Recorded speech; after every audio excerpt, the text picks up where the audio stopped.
हमने आधा किलो शलजम लिए हैं, इसको हमने छिलका रिमूव कर लेना है और पतले पतले हमने स्लाइसिस में हम इसको कट कर लेंगे। और जिन्होंने मेरा चैनल सब्सक्राइब नहीं किया, लाइक नहीं किया, कर दे करें, इसके कोई चार्जेस नहीं है, बिल्कुल फ्री होता है। और हमने कुकिंग ऑयल के अंदर प्याज हमने डाल के अच्छी तरीके से सुनहरी करके अदरक लहसुन का पेस्ट भी डाल दिया है। और ये आधा किलो चिकन है, ये भी डाल के हमने अच्छी तरीके से मिक्स कर लिया है। और ये कुछ मसाला जात है, ये भी मैं डाल रही हूँ, ऊपर मैंने मेंशन किया हुआ है, आप देख सकते हैं, नोट कर लीजिएगा।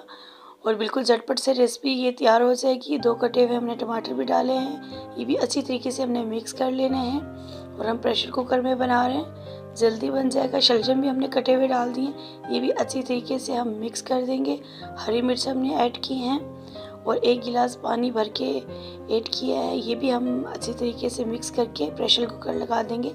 2 सीटी आने तक हमने पकाना है। माशाल्लाह देखिए डन हो चुका है। लाइक करें और एंजॉय